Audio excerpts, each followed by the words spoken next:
Hey guys and gals, welcome back to my channel. If you're new to my channel, my name is Dean and I pretty much build all kinds of crazy stuff. Now in today's video, we're going to be working on this old coffee table you see here. This may look familiar to you if you've been following my channel for a while because we've done a couple other farmhouse style makeovers on coffee tables almost identical to this, or I guess pretty much identical to this. This style of furniture is really popular in my area. I don't know if that's for all of the US, but you can find end tables, dressers, coffee tables, all made with the same parts, same wood, everything as you see here. I've been told this furniture comes from Mexico and it's some kind of Mexican wood that's on there, but that's just what I've been told. I do know that you can find it readily available and you can usually pick it up pretty cheap. Now in today's video, we're going to be taking this and giving it an industrial makeover. Now we're not going to pull out all the bells and whistles on this one because honestly, when you start making coffee tables too expensive, they don't seem to move. We're just going to put a couple days of effort into this, give it kind of an industrial look, and see how quickly we can flip it.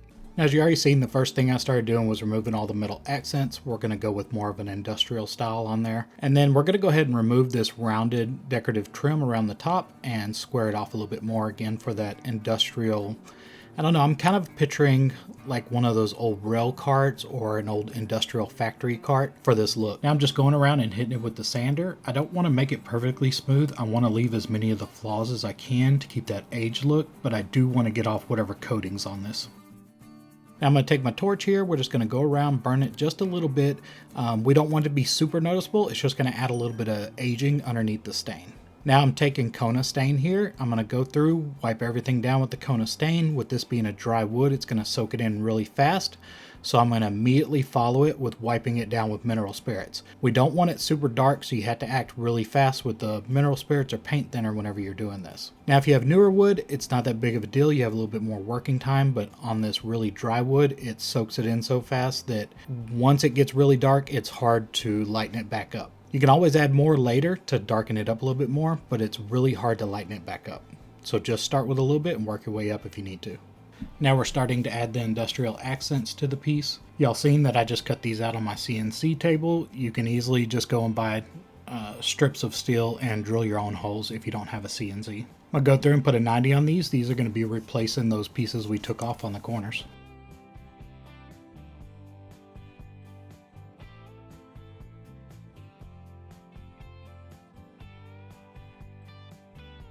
I'm just using a wood style bolt here. I'm just going to pre-drill a hole and then screw them in. And then if anything sticks out on the inside, I just take my grinder and cut off the tip of it.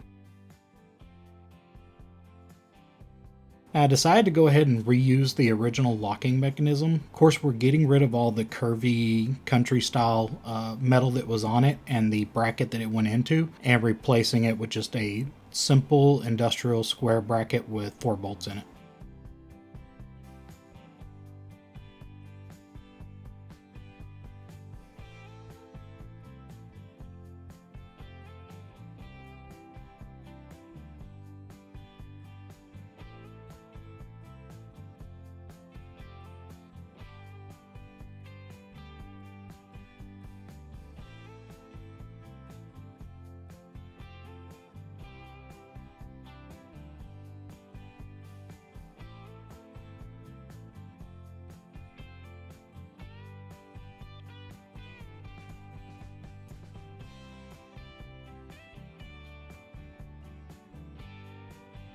Now unfortunately this video is going to be really short because we lost some of the footage. After this point I go through and I coat the entire piece in polyurethane, a water-based poly or polyacrylic some people call it. Now they are the same steel wheels that I put on most of my pieces, so feel free to go back and watch some of my other videos if you need to see how to install those. I want to thank y'all again so much for watching my channel and helping support my dream.